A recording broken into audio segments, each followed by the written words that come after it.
Got a simple wet fly pattern for you today. This is called the Barrington. It's an old pattern. It is in Ray Bergman's book on trout, but I don't know much more about it than that. I think it was also mentioned in Mary Orvis's book on favorite flies, but I don't know much about the history. But I chose this fly for a couple of different reasons. Primarily the Peacock body on this. I get a number of questions from people about using Peacock Herl in the bodies of their wet flies and streamers and how they can get those to be a little bit fuller. Sometimes the Herls tend to be a little bit short, I should say narrow, and the bodies don't come out that full. It is a simple pattern. That's also part of the reason I chose it. It's pretty straightforward, but I will talk a little bit about the Peacock body.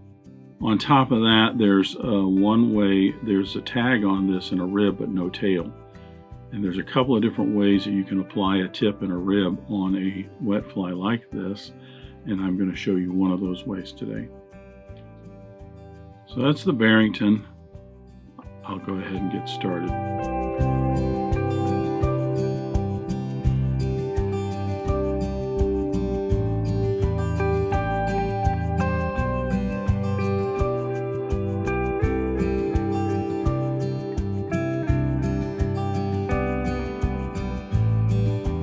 For the Barrington, I'm going to use a Mustad 3399 in a size 6.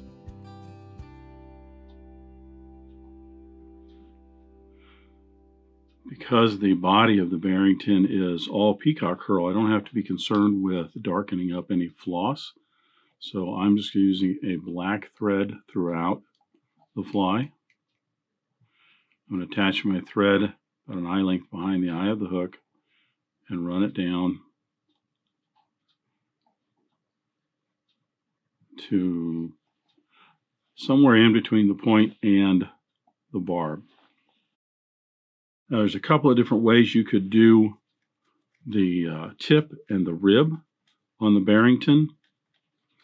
What I'm going to do, I'm using a Danville Mylar Tinsel in a 16 and 18 for this size hook. What I'm going to do is a little bit different technique. I want the silver side up.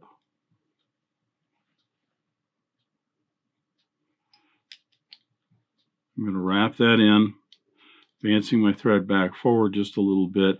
Again, because it's a Peacock Herl body, I don't have to worry if I get a little bit of a bump here because it will be covered up. Turning this over, I'm going to put my tip in. This will be about 5 to 6 wraps of tinsel, just edge to edge touching wraps. I'll go about 6 down and then 6 back up.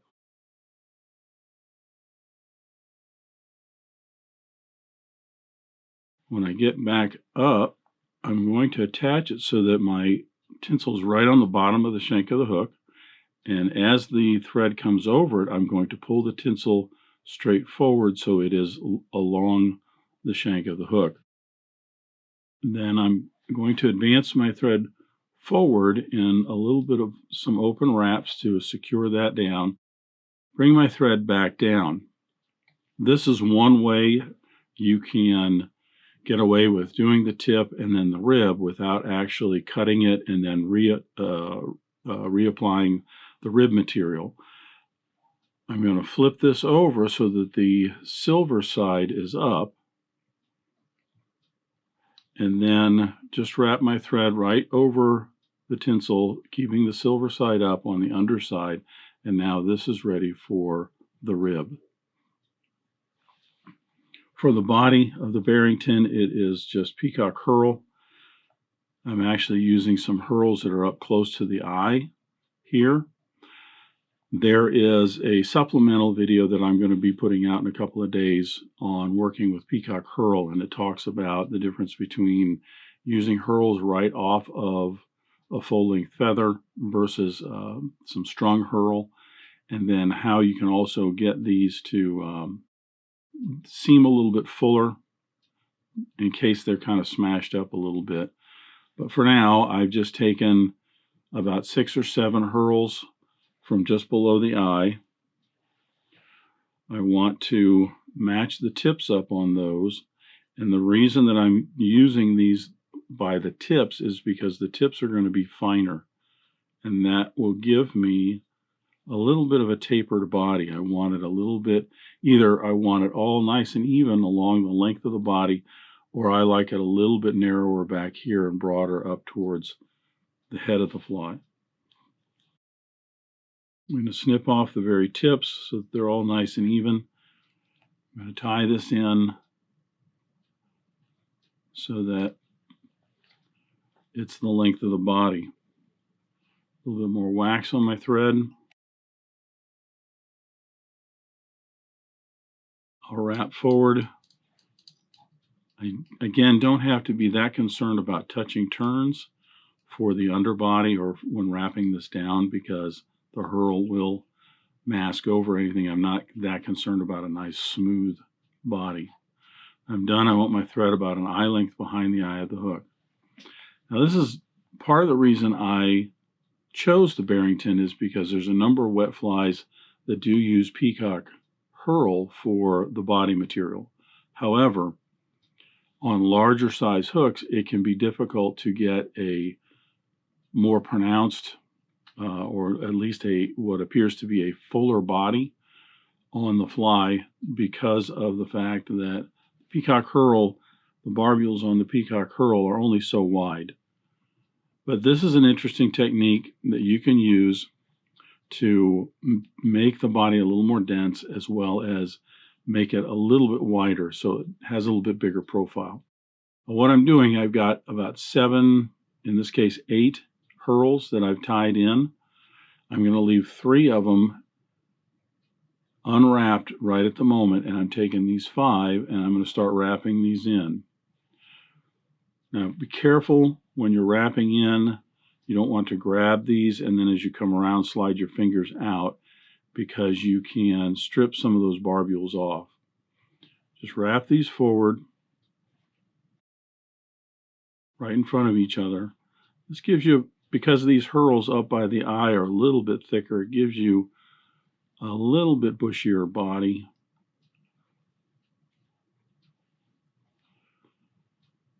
But what we're going to do is wrap in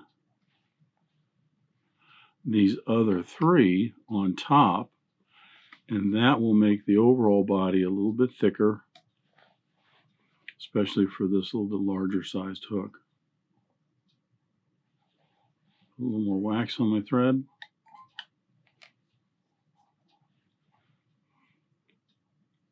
Take these 3 and just wrap these in. They don't have to be perfect right in front of each other. Just wrap those in. This will also help secure some of the other Peacock Herl. You can see it gives it a little bit denser body, and the overall width and profile of the body tends to be a little bit wider. So that's just one little trick in terms of using Peacock Herl on some of these larger wet flies.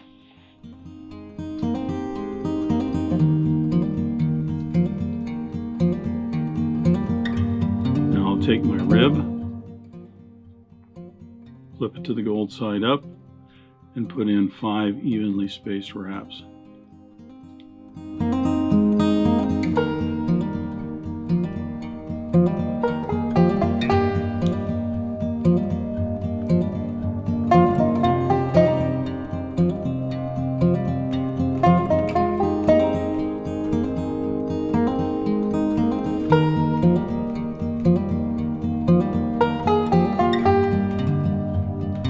Clean this up a little bit, smooth this off for a throat and wing. The Barrington's pretty straightforward, very simple pattern, just the peacock body and rib. The throat on the Barrington is a brown hackle. I'm going to be using just some hen hackle here. If you have some Schlappen and you would rather use that, that's fine. I'm going to select a large feather and peel away the fluff. And then I'm going to strip some barbs from each side of the rachis. I want to massage these a little bit so that they're all even and the tips are pretty much even. And then I'll peel those off. And I'm just going to set these down on the table so that I can put my next batch right on top of the other one. Again, try and keep this in the frame.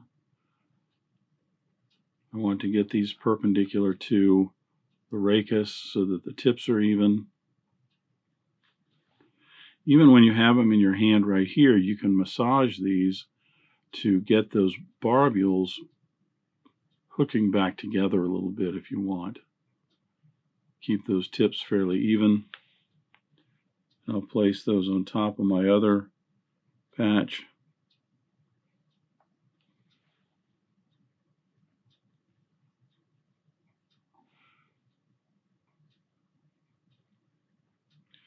And what I end up with is, hopefully it's kind of flat and a little fuller, but this one got kind of squeezed together, although I don't think it's going to matter that much when we tie this in. Putting this under the body here, I like the tips back about the middle of the throat and the gap of the hook. Little pinch wrap underneath, a few wraps to secure it, and our throat is in.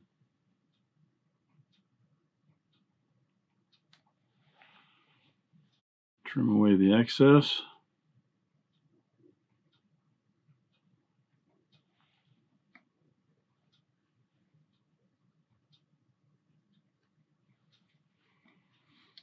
And then I'll wrap those butt ends down, just cleaning that up for the wing. The wing on the Barrington is a Mallard flank,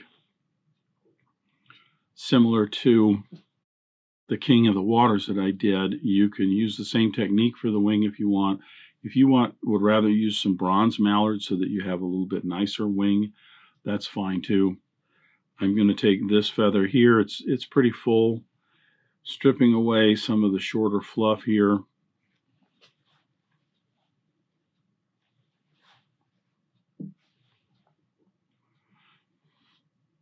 Then I'm going to clip out the center of the feather about halfway down. I just don't need the real stiff rachis in there, like that. And then holding it in my right hand, my left hand will fold these together to form the wing. I want these to extend a little bit past the bend of the hook. Place those on top. Little pinch wrap. A few more wraps to secure that. That didn't go where I wanted it to. Sometimes the pinch wrap will pop down right behind the eye of the hook, and you don't want that because then when you cut the excess material off, it's going to be crowding the eye. So if you have to, just unwrap it, go back in, make certain your wrap is at the back end of the head, like this. A few wraps to secure it, and it looks like my wing is done.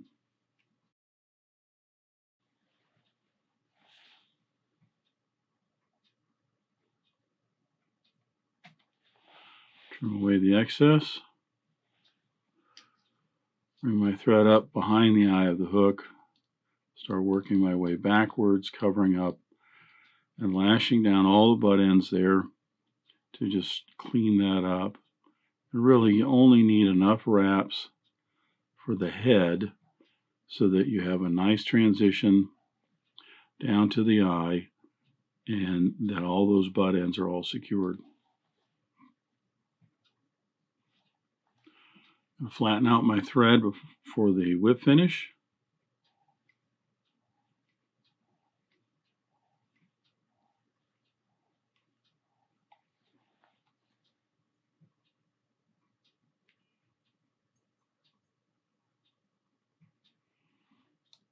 Eight or nine turn whip finish there.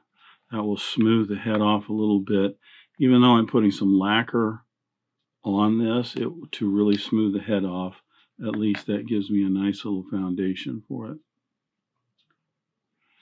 And that is the Barrington. A little bit of head cement on both sides.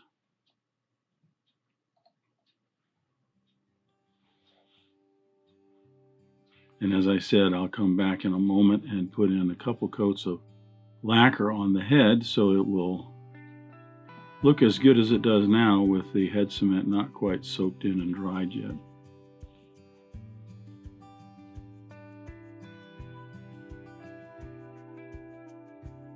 So there's the Barrington. Like I said, it's a pretty basic pattern. There's not a whole lot to it. Peacock Herl is just a wonderful material for not only tying but fishing. The fish really seem to respond to it. But I chose this because I wanted to show that technique with the Peacock Herl. Simple technique for getting a little bit fuller body on these. Look for that supplemental video to be out later on this week, talking about Peacock Herl, the difference between strung Herl and getting Herl and the barbs right off of the feather, and then some things that you can do to help them be a little bit fuller. So there's the Barrington. Hope you enjoyed that.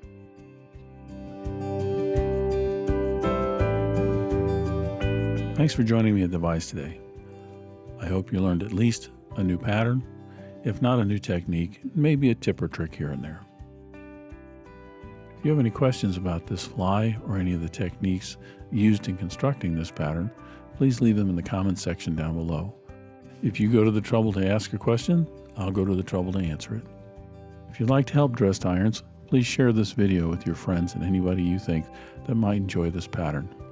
Until next time, remember, it's fly tying.